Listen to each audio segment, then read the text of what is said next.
Сәлеметсіздер ме оқушылар, сіздермен бірге Зейін онлайн. Бүгінгі біздің өтетін тақырыбымыз климаттық белдеулер. Жалпы климаттық белдеу деген анықтамасы қандай?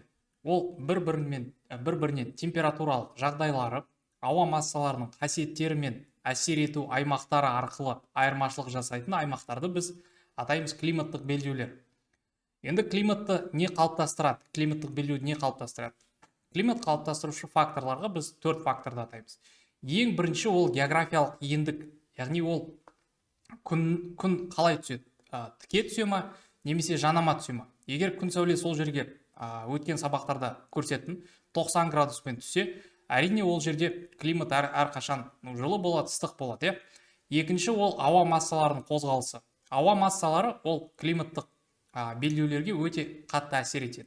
Үшінші ол жер бедерінің сипаты. Мүмкін ол жер жазық болуы мүмкін, мүмкін ол жер таулы болуы мүмкін. Ол да климат қалыптастырушы факторға жатады. Және төртінші ол мұхиттардың ықпалы, яғни ол мұхиттан алыс жатыр ма, мұхитқа жақын жатыр ма. Ол да климатқа әсер етеді. Енді мына карта, бұл картаны сызып жаттау керек, себебі осы соңғы 2 жылда бұл картадан өте көп сұрақтар келіп жүр. Мысалы, қалай келеді? Мысалы, мына жерді береді да, әрине бұл линиясыз келеді, және мына жерде қандай климаттық белдеу дейді. Сондықтан үйге кескін картаны алып, осымен әбден жаттығу керек. Енді қазір түсіндірейін, бұның барлығы не білдіреді және кім ойлап тапқан. Бұл картаны және жалпы осы теорияны ойлап тапқан мына Алисов деген аталарың. Оның теориясы бойынша жер шарында 13 климаттық белдеу бар. Және біз әлі күнге дейін осы теорияны пайдаланамыз. Климаттық белдеулер екіге бөлінеді: негізгі және өтпелі деп. Бізде 4 негізгі климаттық белдеу бар. Ол қандай климаттық белдеу? Ол экваторлық климаттық белдеу, ол тропиктік климаттық белдеу, қоңыржай және арктикалық климаттық белдеу. Ал қалған климаттық белдеулер, оның алдына суб деген сөз қосылады. Мысалы, субэкваторлық, субтропиктік, субарктикалық деген. Енді субқоңыржай деген жоқ, бірақ субэкваторлық, субтропиктік және субарктикалық климаттық белдеулер бар. Мына картаға мұқият мән берейік. Мына жерде көрсетілген түстермен, яғни мынау бізде экваторлық климаттық белдеу.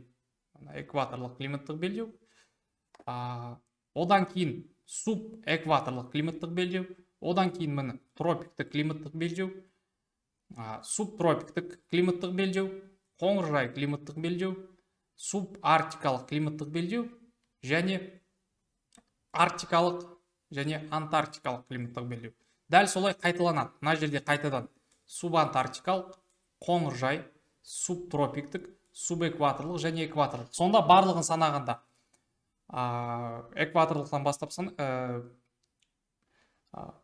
арктикалық климаттық белдеуін санайық. Мына бір арктикалық климаттық белдеу бірінші, одан кейін субарктикалық, қоңыржай, субтропиктік, одан кейін тропиктік, одан кейін субэкваторлық, экваторлық, одан кейін қайтадан субэкватор кетеді, одан кейін тропиктік, субтропиктік, қоңыржай, субантарктикалық және антарктикалық климаттық белдеу. Сонда барлығы болды бізде 13 климаттық белдеу.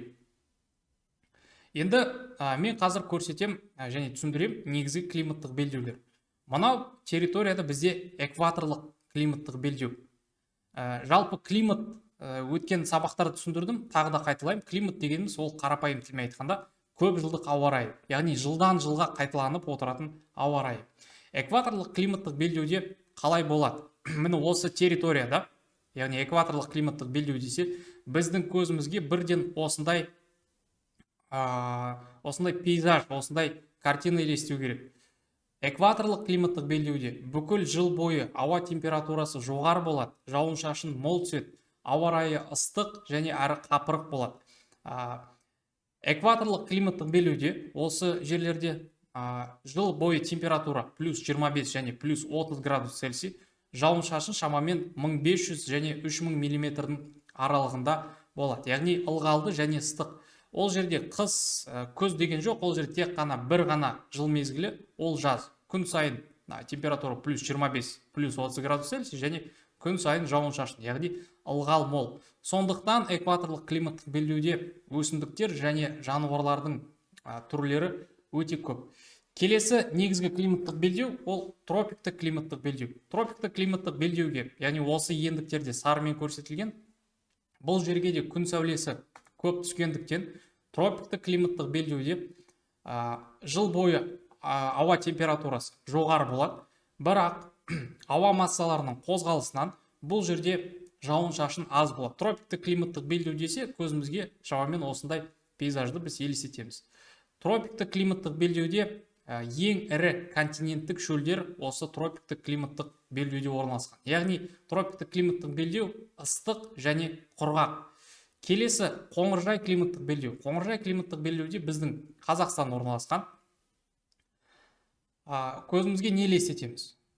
Қоңыржай климаттық белдеудің басқа климаттық белдеулерден басты айырмашылығы ол 4 жыл мезгілінің ауысуы. Ол күз, одан кейін жаз, одан кейін күз, қыс және ары қарай солай қайталана береді. Жыл мезгілдері айқын байқалады. 4 жыл мезгілі. Жауын шашын мөлшері орташа, жазы қоңыр салқын болады, ал қысы жылы. Оны біз қалай түсіндіре аламыз?